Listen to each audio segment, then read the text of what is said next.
Tarehe 15 Septemba mwaka 2020. Mtazamaji, karibu sana kwenye darubini ya Channel 1, na leo tumekuandalia taarifa kemkem kutoka kwa rais kukutana na uongozi wa bunge la Senate hadi kwa naibu rais William Ruto kuzungumzia masuala ya siasa wakati huu wa COVID-19 na vile vile maambukizi dhidi ya virusi vya corona vile ambavyo yanazidi kupungua.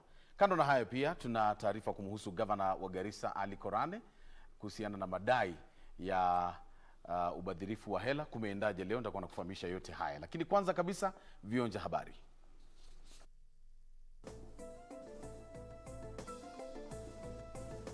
Rais Uhuru Kenyatta asema serikali itatoa shilingi bilioni 50 zaidi kwa kaunti katika kipindi kijacho cha kifedha iwapo uchumi utaimarika.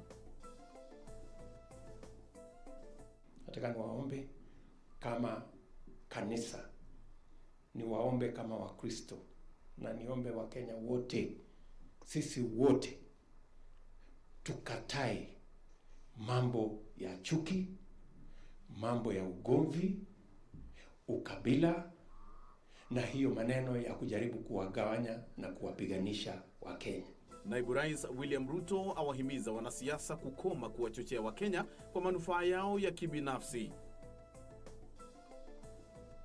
We do call on to our leaders to support us in creating that culture that we do need to adhere to these measures. Wizara ya Afya yawaonya viongozi wa kisiasa dhidi ya kudhihaki janga la virusi vya corona kwa kujihusisha katika mikutano ya kampeni ambayo huenda ikasababisha kusambaa kwa haraka kwa virusi hivyo.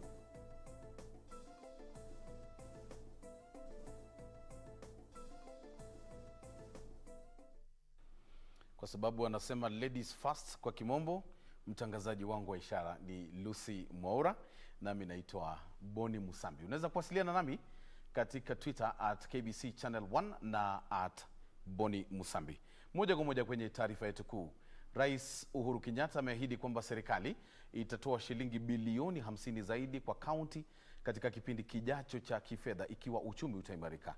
Rais ambaye aliandaa mkutano na viongozi kutatua mzozo kuhusu ugavi wa mapato ambao umeathiri huduma katika kaunti, aliwahimiza maseneta kutilia maanani mahangaiko ya magatuzi na kutatua mzozo huo.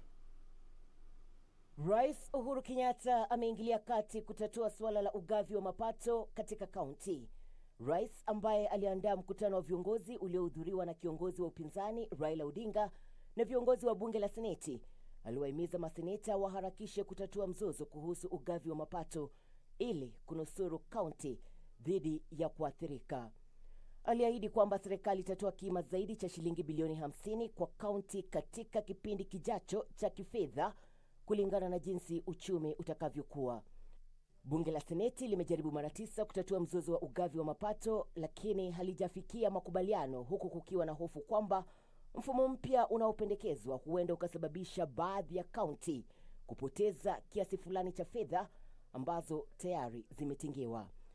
Maseneta kutoka kaunti zilizo na idadi kubwa ya watu, hata hivyo, zinaunga mkono mfumo huo ambao zinadai unaangazia ipasavyo idadi ya watu katika ugavi wa fedha hizo. Irene Mchuma Odim, darubini ya Channel 1. Kutoka kwa rais hadi kwa naibu wake William Ruto, ambao wamewahimiza wanasiasa wakome kuwachochea Wakenya kwa manufaa yao wenyewe. Ruto walionya kwamba kuna baadhi ya wanasiasa wanaotaka kusababisha mgawanyiko miongoni mwa Wakenya ili kutimiza maslahi yao wenyewe, akisema kwamba ghasia hazitawahi kuwa sehemu ya siasa za nchi hii. Ruto alizungumza hayo baada ya mkutano na viongozi wa kidini katika kaunti ya Narok. Naibu wa rais alisema kwamba wanaonufaika na hali ya migawanyiko, chuki na ghasia katika siasa watashangaa, kwani Wakenya wanajitahidi kuhakikisha umoja wa nchi hii. Kuna watu wengi sana wanatafuta namna, wanasukuma njia ya vile ya kuwagawanya Wakenya, na tunawaambia hamutafaulu. You will not succeed in dividing the people of Kenya along ethnic lines. You will not succeed in putting division and hate amongst Kenyans so that they can fight for your political sake. You will not succeed. Ruto aliwahakikishia Wakenya kwamba serikali haitawaruhusu wachochezi wa siasa potovu kufanikiwa na kwamba wale wanaohusika na siasa hizo watakumbwa na mshangao. We must say no to hate. We must say no to division. We must say no to ethnicity. And we must say no to those who want to split us and cause division and violence in our midst. Violence will never, ever be part of our political dispensation in Kenya. Wakati huo huo, Ruto alisema serikali itahakikisha kwamba utaratibu wa ugavi wa mapato unaungwa mkono na wote, akisema serikali ilichaguliwa ili kushughulikia maslahi ya kaunti zilizo na watu wengi na zilizo na wachache bila ubaguzi. Maseneta waliohudhuria mkutano huo waliahidi kupinga juhudi zozote za kupunguza mapato ya baadhi ya kaunti. Aidha, viongozi wengine waliohudhuria waliokosoa wale wanaopinga miradi ya Dr. Ruto ya kuwapa vijana uwezo, wakisema hawana ufahamu wa hali halisi. Akisema unaita vijana hapa, unawapea wheelbarrow, unawapea mkokoteni, unawapea hii ya kutengeneza nywele, unawapea machine za kutengeneza guo, na yeye alikuwa anapiga. Tafadhali Mheshimiwa Deputy Rais, usikuwe unakasirishwa na watu kama hao. Kwa sababu mtu akizaliwa kwa boma ya Vice President, ukiwa kijana anatoshana hivi unapigiwa saruti, boda boda utajulia wapi? Kwa hivyo Your Excellency, hawa waache waongee. Ikizidi sana waoneshe kwa vitendo kama unavyofanya. Hustler Nation inakufurahia sana. You keep walking, and with the support and the prayers of these men and women of God, you shall get to where you're going. Kanisa ila ambaye amechangia tuwezi hesabu, ako karibu na sisi, na ndio maana tunampenda. Hiyo maneno tuachane naye. Tushirikiane, tuamue vile tunataka kwenda mbele kama Wakenya in a democratic manner. Walisema inasikitisha kwamba baadhi ya viongozi wafahamu changamoto ambazo zimewakabili vijana kufuatia mchepuko wa janga la COVID-19. Afrika hii na katika dunia hii, kwa heshima na utukufu. Gavana wa Garissa Ali Korane ameachiliwa kwa dhamana ya shilingi milioni 3.25 pesa taslim au bondi ya shilingi milioni 5 na mdhamini wa kiasi sawa baada ya kukanusha mashtaka ya ufisadi unaohusisha shilingi milioni 233.5. Akimpa dhamana hiyo, hakimu mkuu Douglas Ogoti alisema ametilia maanani kwamba hakuna pesa ambazo zimeripotiwa kutoweka katika taarifa ya mashtaka. Korane pia amezuiwa kuingia ofisini mwake hadi swala hilo litakaposikizwa na kuamuliwa. Gavana wa Garissa Ali Korane amejiunga na magavana ambao wamezuiwa kuingia katika ofisi zao kwa madai ya ufisadi. Korane leo asubuhi alifikishwa katika mahakama ya Milimani jijini Nairobi kwa madai ya ufujaji wa zaidi ya shilingi milioni 233 zilizotolewa na Banki ya Dunia kupitia mradi wa ustawishaji miji. Korane pamoja na maafisa wengine 4 wa kaunti hiyo waliofika mbele ya hakimu mkuu wa mahakama ya kushughulikia kesi za ufisadi Douglas Ogoti walishtakiwa kwa kushirikiana kutekeleza kosa la uhalifu wa kiuchumi na kukosa kimakusudi kuzingatia sheria kuhusu usimamizi wa fedha na ufujaji wa fedha za umma. Korane pamoja na washtakiwa wenza Ibrahim Malo Nur, Mohamed Ahmed Abdullahi Abdishale na Ahmed Abdullahi Aden walikanusha mashtaka yote dhidi yao. Wakili wa gavana huyo wa Garissa Ahmed Nasir Abdullahi alitaka mahakama impe mshtakiwa dhamana ya masharti nafuu. Akimpa dhamana, hakimu mkuu Douglas Ogoti alisema ameitilia maanani kwamba hakuna fedha ambazo zimeripotiwa kutoweka kwenye taarifa ya mashtaka, ambapo alimwachilia gavana huyo kwa dhamana ya shilingi milioni 3.25 pesa taslim au bondi ya shilingi milioni 5. All accused are hereby barred from their offices, only allowed to visit while accompanied by an officer from the EACC. They should not make any attempt to approach or interfere with any witness in whatever form. This will lead to automatic cancellation of bond terms. Accused 1 to a cash bail of Kenya shillings 3,250,000 or a bond of Kenya shillings 5 million with one surety of similar amount. Korane vile vile amezuiwa kuingia katika afisi yake ya kaunti na kuagizwa kuwasilisha pasipoti yake mahakamani. All accused are hereby barred from their offices, only allowed to visit while accompanied by an officer from the EACC. They should not make any attempt to approach or interfere with any witness in whatever form. This will lead to automatic cancellation of bond terms. Maafisa wengine 4 wa kaunti hiyo waliachiliwa kwa dhamana ya shilingi milioni 1.2 pesa taslim kila mmoja, na vile vile kuzuia kuingia katika ofisi zao. Khalid Abdullahi, Darubini ya Channel 1. Kuna baadhi ya watu ambao wanatuma jumbe zao katika mtandao wa Twitter hapa, kama vile Fortuno Chako anasema ya kwamba anafurahia Darubini na anasubiri sana utafiti. Bila shaka nitakuletea utafiti mwishoni. Natazama nikiwa Mombasa GPO hapa, na furahia taarifa hiyo ya Rais Edison Mwas, na vile vile kuna Charles Rono anasema anatazama kutoka Waiyakiwe na amefurahia kusikia kwamba Rais ameingilia mzozo wa ugavi wa mapato katika bunge la Seneti. Ni baadhi ya maoni ambayo yanatolewa hapa katika Twitter. Unaweza kunipa yako kupitia @KBC Channel 1 na @Bonny Musambi. Kumbuka pia taarifa hii iko live kwenye Facebook, tafuta fan page yetu ambayo ni KBC Channel 1 utatazama. Narejea baada ya muda mfupi.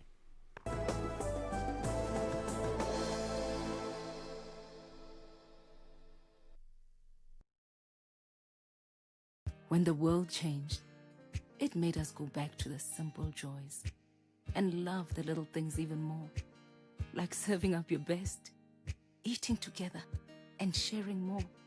Now, we'll take nothing for granted and always remember to taste the simple joys.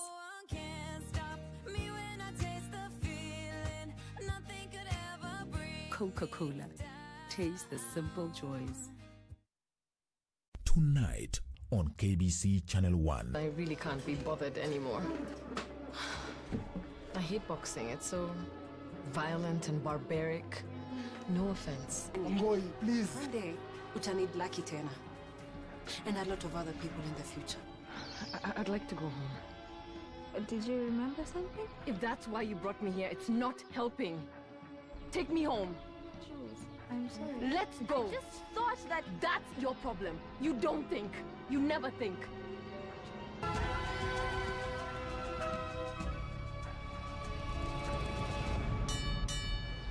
Tonight on KBC Channel 1. Why have you become so insolent, Andrea? I have my reasons, don't you agree? What's wrong? Why would you say that? You haven't told him anything, have you? Please, Andrea. What was he supposed to tell me? Listen, I really don't want to become more paranoid, but we really have to be very careful.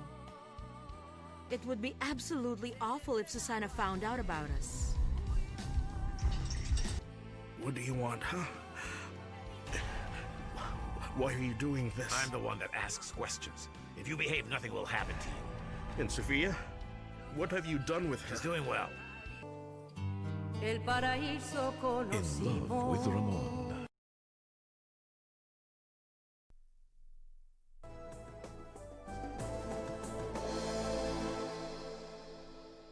Karibu tena, shukran sana Moses Munyalo. Unasema kwamba nawe umefurahia maombi ya naibu rais William Ruto kule Narok. Asante sana Moses. Wizara ya Afya imewaonya viongozi wa kisiasa dhidi ya kudhihaki janga la virusi vya corona kwa kujihusisha katika mikutano ya kampeni ambayo huenda ikasababisha kusambaa kwa haraka kwa virusi hivyo. Wizara hiyo ilisema kuwa inasikitisha kwamba viongozi wa kisiasa hawatahadhari tena na wanaendelea na shughuli kana kwamba hali ya kawaida imerejea. Onyo hilo limejiri huku nchi hii ikinakili vifo vya watu 10 zaidi, ambapo 7 kati yao hawakuwa na matatizo mengine ya kiafya, huku watu 96 zaidi wakithibitishwa kuwa na virusi kufuatia kupimwa kwa sampuli 3270 katika muda wa saa 24 zilizopita. Mwanahabari wetu Purity Museo na taslifu kamili. Kufuatia malalamishi ya umma baada ya wanasiasa kuandaa mikutano kuhusiana na azma zao za mwaka 2022, Wizara ya Afya imeonya kwamba hatua hiyo itasambaratisha ufanisi ulioafikiwa katika vita dhidi ya ugonjwa wa COVID-19 kufikia sasa. We do call on to our leaders to support us in creating that culture that we do need to adhere to these measures. Wizara hiyo inalalamika kwamba mikutano hiyo ni dhihaka kwa janga la virusi vya corona, na inasikitika kwamba kama watu wanaofaa kuigwa wanaelekeza nchi hii kwenye mkondo usiofaa. The curve is not flat. What we are seeing are reporting fewer numbers, and we have not stopped at telling you, yes, we understand that our testing is at an all-time low, and said it's because of the global supply chain challenges they are facing with testing kits. Wizara hiyo imesema kuwa virusi vya korona vipo na kwamba kufikia sasa visa 36,301 vya maambukizi vimethibitishwa. Katika muda wa saa 24 zilizopita, wizara hiyo imesema kuwa visa 96 vimethibitishwa baada ya sampuli 3,270 kupimwa. Hata hivyo, katika kipindi sawa hicho, nchi hii imenakili vifo vya watu 10 ambapo 7 kati yao hawakuwa na matatizo mengine ya kiafya. Hii ikiwa ishara kwamba yeyote anakabiliwa na hatari ya kuambukizwa. There are many kinds of coronavirus, and the one that we're dealing with seems to have effects beyond the respiratory system. This means it seems to have effects beyond your chest, beyond the coughing. It affects other, organs. It's a multisystemic sort of type of virus. Kaunti ya Nairobi imenakili idadi kubwa zaidi ya visa vipya vikiwa 26, ikifuatiwa na Kisii kwa visa 10, Busia kwa visa 8, Mombasa, Uasin Gishu na Kisumu visa 7 kila moja, Machakos visa 6, Kericho visa 5, Kilifi visa 4. Kaunti za Samburu, Nakuru, Kajiado na Kiambu zimenakili visa 2 kila moja, huku zile za Bomet, Embu na Kakamega zikinakili kisa 1 kila moja. From our cases today, all are Kenyans except for 4 who are foreigners, and in terms of gender we have 70 of them being male and 26 of them being female, with the youngest being a 5-year-old child and the oldest being 81. Watu 121 zaidi wamepona katika kipindi hicho na kufikisha 23,364 jumla ya idadi ya wagonjwa waliopona kutokana na virusi hivyo tangu tarehe 1 mwezi Aprili. Kati ya wale waliopona hivi punde 97 walikuwa chini ya mpango wa utunzaji wa nyumbani, huku 24 wakiruhusiwa kuondoka kwenye vituo mbalimbali vya afya. Wizara ya Afya inasema kwamba Kenya bado inakabiliana na janga la ugonjwa wa COVID-19, huku ikipuuzilia mbali madai kwamba maambukizi ya ugonjwa huo yamepungua hapa nchini, na kuwaomba Wakenya kukaza kamba katika kuzifuata kanuni ambazo zimetolewa za kuzuia maambukizi zaidi ya ugonjwa huu hatari. Purity Museo, Darubini, Nairobi. Uandishi wa habari za mahakamani humu nchini unatarajiwa kuimarika na kuboresha uhusiano baina ya wanahabari na idara ya mahakama. Hii ni baada ya baraza la uhariri wa habari kuzindua mwongozo kuhusu uandishi wa habari ili kuwezesha wanahabari kuandika habari kuhusu idara za mahakama ama idara ya mahakama kwa ufasaha na kuepusha hali ambapo wanahabari wanachukuliwa hatua za kisheria. Uandishi wa habari za mahakamani umesifiwa kuwa mojawapo wa vitengo muhimu zaidi katika mashirika ya habari. Hata hivyo, licha ya uhuru wa kupata habari, wanahabari mara kwa mara hujipata wakichukuliwa hatua za kisheria. Despite the demands of court reporting, training institutions do not offer courses on reporting from the courts. Most of the focus is on media law and media ethics. Ili kuwapa uwezo wanahabari na kuimarisha uandishi wao wa habari kuhusu shughuli za mahakamani, baraza la wahariri wa habari nchini limezindua mwongozo kwa wanahabari. Wadau wa vyombo vya habari wamesema kuwa mwongozo huo utaimarisha ubora wa taarifa kutoka vitengo mbalimbali vya idara ya mahakama. I do not know anything Kenyan media cannot cover. Indeed, now all we need is the guidelines. Even as you are so free to cover courts, this is the way it should be done. This is just the beginning, so the work now commences, the work of imparting the knowledge that's in the guidelines to the end users who are the reporters who report daily on court proceedings. Rais wa mahakama ya rufani William Ouko alipongeza mpango huo, huku akisifu jukumu la vyombo vya habari la kuwa macho ya jamii mahakamani. The guidelines present a learning opportunity for reporters as court reporting remains a technical area which requires constant reading. Indeed, apart from reporting in a war zone, court reporting may actually be the most demanding assignment for a reporter. Ouko alisema kuwa ipo haja ya kuwepo kwa kitengo cha habari katika idara ya mahakama ambapo wanahabari wanaweza kupata habari zaidi. We only see it when we have a complaint that we have been misreported in our decision, but they do not take time to engage the media at the time decisions are delivered. They do not provide summaries, although in many courts, summaries are now provided, like in the Supreme Court, they summarize for you the judgment so that you do not make a mistake. Kijitabu hicho kuhusu mwongozo wa uandishi wa habari za mahakamani nchini kinajumuisha sura 8 na pia kina orodha ya maelezo ya msamiati wa kisheria, njia za mawasiliano za mahakamani, orodha ya majaji na vituo wanakohudumu. Kitajaliza mwongozo wa uandishi wa habari za mahakamani ambao ulichapishwa mara ya kwanza mwaka 1998 na wakfu wa Friedrich Ebert Stiftung. Suleiman Yeri, Darubini ya Channel 1. Haya, hali ya kuongezeka kwa viwango vya maji ya ziwa Baringo imesababisha kuzama kwa mashamba makubwa na kuwalazimu maelfu ya watu kuhama makazi yao. Kuna hofu sasa ya kutokea kwa janga la kimazingira iwapo hatua hazitachukuliwa kukomesha ongezeko la maji katika ziwa hilo. Hili ni ziwa Baringo katika eneo la Rift Valley. Ni chemichemi ya maji kwa watu wengi. Baada ya miezi kadhaa ya mvua kubwa zaidi kuwahi kushuhudiwa, maji katika ziwa hili yameongezeka kwa viwango vya kuogofya. Maelfu ya ekari za mashamba zimezama tayari na mamia ya watu wameachwa bila makazi. Kuna hofu kuwa maji hayo sasa yanatishia kuangamiza wanyama wa porini. Tunaona milima imekuwa kidogo kwa sababu ya maji, ambaye sasa tumeona wanyama karibu sasa ishinde mahali pa kutembea, na hiyo wanyama wanachukuanga distance mingi mrefu, ambaye sasa tunaona sasa maji wamefunga mali walikuwa wakitembea. Hata saa hizi kuna wengine wamefungia kama mali pengine kidogo, ambaye ikichukua saa hizi kama wiki 2-3 ataweza koma kwa hiyo maji. Wakazi wamepoteza matumaini ya maji hayo kupungua na wanataka hatua ichukuliwe ili kunusuru sekta muhimu za utalii na kilimo.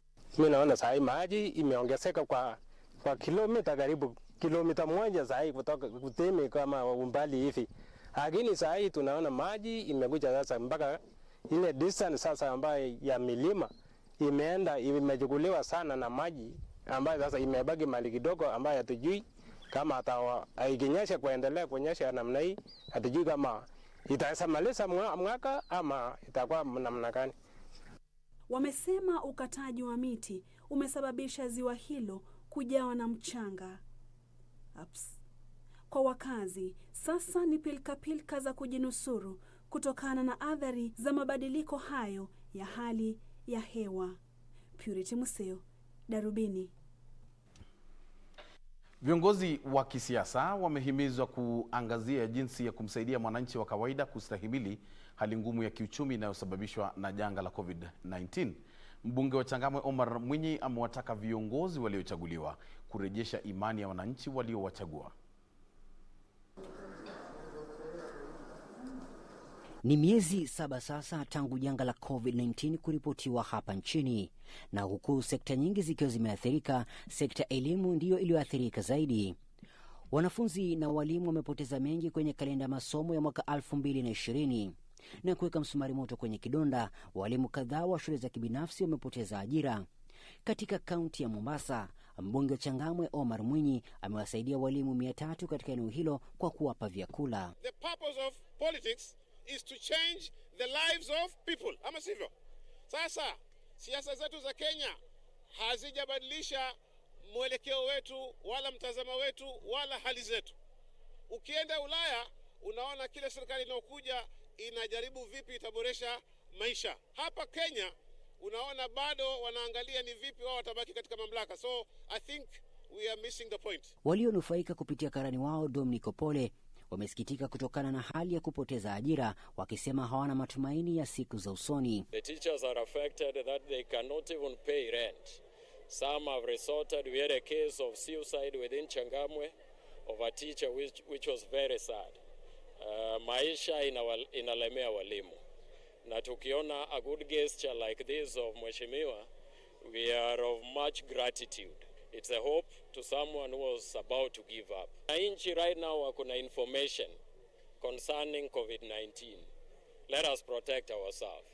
but don't kill us economically. Walimu hao wanatumai kuwa shule zitafunguliwa upya hivi karibuni ili wawasaidia wanafunzi waliopoteza muda wa masomo kutokana na janga la COVID-19.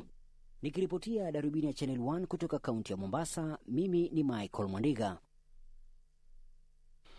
Aliyekuwa gavana wa Kiambu William Kafogo amemtaka Rais Uhuru Kenyatta kuvipa kipaumbele vita dhidi ya ufisadi kama njia moja ambayo atakumbukwa kwayo atakapostaafu pamoja na maazimio yake manne ya maendeleo. Kwengineko, waendeshaji bodaboda mjini Thika wamewataka maafisa wa polisi kuyanasa mabasi yanayokaidi kanuni za barabarani, hasa yale yanayomilikiwa na kampuni ya Kenya Mpya ambayo wanadai yamesababisha ajali nyingi mno katika eneo hilo. Tunaanzia mjini Thika ambapo wahudumu wa bodaboda wanaitaka huduma ya polisi kufanya msako dhidi ya magari ya uchukuzi wa umma yanayokiuka kanuni za barabarani yanayomilikiwa na kampuni ya mabasi ya Kenya Mpya. Wahudumu hao waliongea mjini Thika baada ya kufanya maandamano wakiwa wameubeba mwili wa mmoja wao, Daniel Muigai, mwenye umri wa miaka 23, aliaga dunia baada ya kugongwa na basi moja linalomilikiwa na kampuni hiyo ya Kenya Mpya Jumatatu iliyopita. Hata wale madereva ambao wanaoendesha hao magari, jambo la kwanza tungependelea kujua kana kwamba hawa madereva ni masacrifice waga wanatoa, kwa sababu kila ni vigumu sana usikie mwezi ama miezi 2 imeisha kabla kama hakuja gogwa na mtu na Kenya Mpya. Na muomba gari zenyu pelekeni pole pole. Wacha kuona ati wewe dereva ni wewe unajua kuendesha gari kusida dereva ule mwingine. Hapana, gari yako endesha pole pole. Tukisalia katika kaunti ya Kiambu, aliyekuwa gavana wa gatuzi hilo William Kabogo ameomba Rais Uhuru Kenyatta kuhakikisha kuwa wanaopatikana na hatia ufisadi wametiwa mbaroni na sheria ichukue mkondo wake. Akiongea katika ibada ya mazishi ya mfanyabiashara Peter Ngoru katika kanisa la Katoliki la St. Francis Assisi, Kabogo amesema ni aibu kwa watu wachache kujinufaisha na pesa za kupambana na janga la COVID-19. Hata pesa ya COVID wanaiba, wanagoi. Watu wana adabu kabisa. Watu wanakufa kwa kukosa dawa, watu wanakufa kwa sababu ya janga hili, watu wanakufa kwa sababu ya ukosefu wa ajira, na kazi yao ni wizi. Na wafanyabiashara mjini Naivasha wameilaumu tume ya uwiano na utengamano wa kitaifa kwa kuzembea kazini katika kukomesha matamshi ya chuki miongoni mwa wanasiasa nchini. As much as we are doing politics, I think Africa, we are born and we know that we deserve to respect our forefathers, our parents, and in that regard, on behalf of Nakuru County and more so Naivasha, we feel that we take that with a lot of exception, and we tell them that they need to desist from dragging the name of the mother of the nation.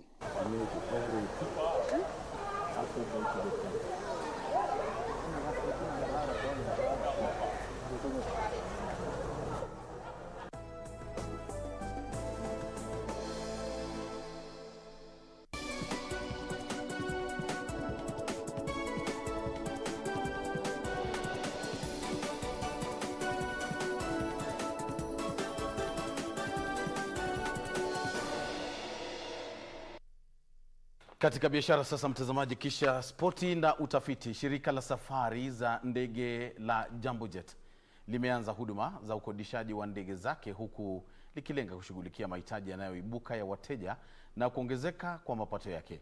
Kaimu mkurugenzi mkuu wa shirika hilo Karanja Ndegwa amesema biashara hiyo mpya inalenga kukidhia huduma za kawaida. Chamuko la janga la COVID-19 limesababisha wasafiri kupungua pakubwa, huku mataifa yakiweka vikwazo ambavyo vinaathiri mashirika ya ndege. Chama cha kimataifa cha uchukuzi wa angani IATA kinakadiria kuwa safari za ndege huenda zikapungua kwa 51% na kugharimu mashirika ya ndege ya bara Afrika takriban dola bilioni 6 zitakazopotezwa kutoka kwa mapato ya abiria mwaka huu ikilinganishwa na mwaka uliopita. Hali hii imesababisha mashirika ya ndege kuratibu upya mikakati yao baada ya kusimamisha safari za ndege zao nyingi kwa muda wa miezi 4 kutokana na janga la COVID-19. Hali hii imesababisha shirika la Jambo Jet kuanzisha biashara ya ukodishaji inayolenga wafanyabiashara familia na makundi ya watu wanahudhuria hafla za kijamii kama vile harusi na shughuli nyingine, na pia mashirika ya kibinadamu yanayotekeleza shughuli zao nje ya miji mikubwa. The pricing is determined by quite a number of variable factors, be it the distance, be it the market, be it the costings are different from across the board.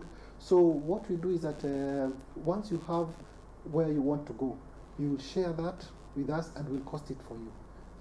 Amesema athari za janga la COVID-19 limesababisha mabadiliko ya mahitaji ya wateja, huku wengine wakipendelea kutokuwa na watu wengi na pia kujali usalama wao. Hali hii imelazimu shirika hilo kuanzisha huduma isiyo na mpangilio maalum. Charter is not a new thing in Kenya, and therefore we have already an existing market segment. Our objective is to come in and grow the business of charters. So we'll focus in the domestic, we'll look at regional. Ndege hizo zinaweza kusafirisha hadi abiria 78 kwa kila safari kulingana na mahali zinakoelekea.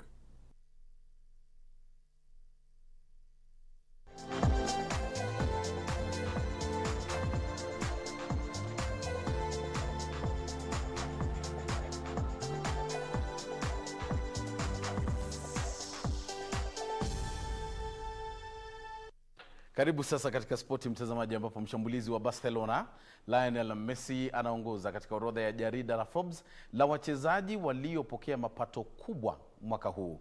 Jarida hilo la Forbes lilikisia kuwa mapato ya mwaka ya Messi ni dola milioni 126, ila hali Cristiano Ronaldo wa Juventus ni wa pili katika orodha hiyo kwa dola milioni 117. Neymar wa timu ya Paris Saint-Germain anashikilia nafasi ya 3 mbele ya mwenzake Kylian Mbappe.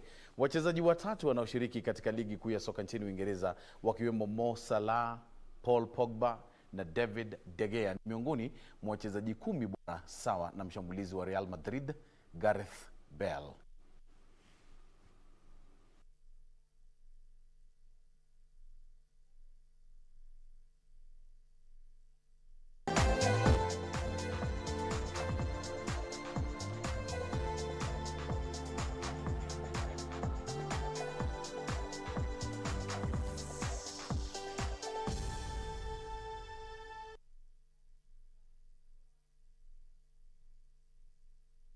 Karibu sasa mtazamaji katika utafiti, na leo unaona hapa nimekuwa nikitafuta pilipili nzuri ni kuonyeshe, lakini naona ni nyingi sana mtandaoni hapa.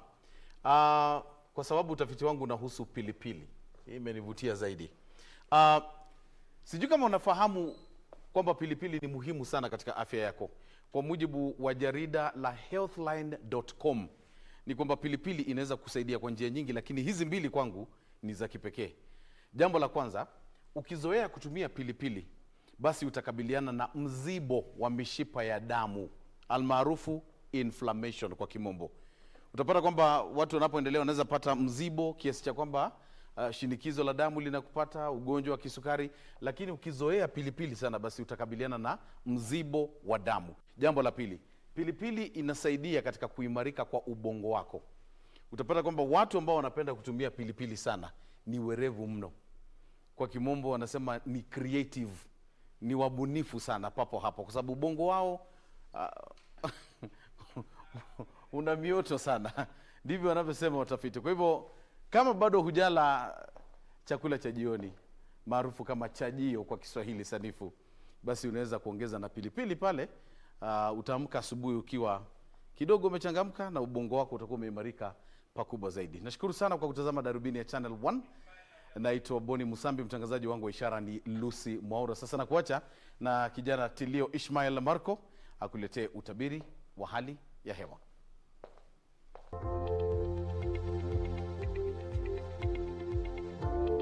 Hujambo mtazamaji, jina langu ni Tilio Marco, ni wasaa wa hali ya hewa.